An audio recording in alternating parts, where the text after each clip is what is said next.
श्री स्वामी समर्थ सर्वांना। चला तर मी तुम्हाला आज बटाटा बनवून दाखवणार आहे, सरळ आणि सोप्या पद्धतीने। इथे मी आलं लसूण वाटून घेतलेलं आहे, 1 वाटी कांदा घेतला आणि बेसिक आपले रोजचे घरातले मसाले टाकणार आहे। आणि इथे मी बटाटा स्वच्छ धुवून घेतलेला आहे, बघू शकता। मी आज साल नाही काढले, दरवेळेस मी साल काढूनच करत असते, तर म्हटलं अशा पद्धतीने करून घेऊया। इथे मी कुकर लावलेला आहे, कुकर झालेला आहे माझा। चला तर आता आपण मग बटाटे करूया। इथे मी मोहरी टाकून घेतलेली आहे। आता मोहरी चांगली तडतडली की आपल्याला आलं कोथिंबीर टाकायचं आहे, बघू शकता तुम्ही। आलं कोथिंबीर टाकून घेतलेलं आहे। आता आलं कोथिंबीर आपलं छानपैकी लाल होऊन द्यायचं आहे। हे बघा, अशा प्रकारे आपलं आलं कोथिंबीर ब्राऊन कलरवर झालेलं आहे। आता आपण कांदा टाकून घेऊया। खूप पटकन आणि लवकर होत आहे आपला हा बटाटा, सोपी भाजी आहे आणि आपण इन्स्टंट करू पण शकतो लगेच।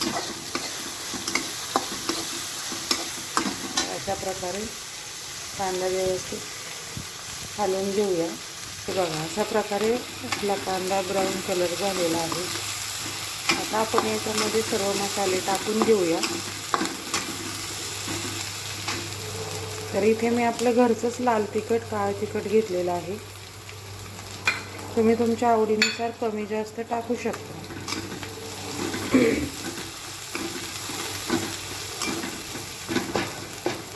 बघा, छान प्रकारे असं।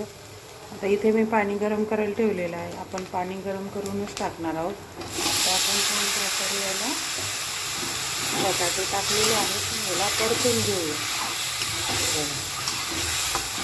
खूप लवकर होती आपली ही भाजी आणि खायलाही छान लागते।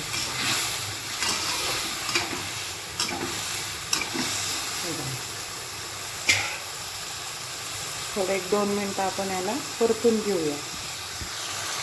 बघू, बटाट्याची भाजी आपण छान परतून घ्यायची।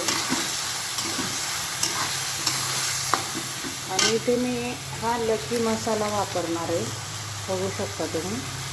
तर हा वरून मी टाकते।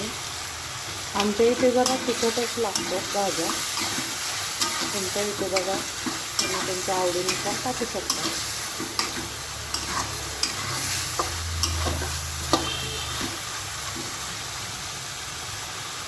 तर इथे आपलं पाणी गरम झालेलं आहे आणि इथे आपला बटाटाही फ्राय करून झालेला आहे। त्याला तर मग आता आपण गरम पाणी याच्यामध्ये टाकून घेऊया। बटाट्याला किती छान तरी आलेली आहे आपल्या। छान असं परतून घेतलेलं आहे। चला तर आता गरम पाणी टाकून घेऊया। त्या पद्धतीने आपण एवढं पाणी मी टाकणार आहे। आमच्या इथे जरा थोडंसं रस्सा जास्त लागतो। आता आपली भाजी थोडीशी शिजत आल्यानंतर आपण शेंगदाण्याचं कूट याच्यात टाकणार आहोत। भाजी तयार झालेली आहे। कशी वाटली तुम्हाला? आवडली असेल तर लाईक करा, शेअर करा, कमेंट करा।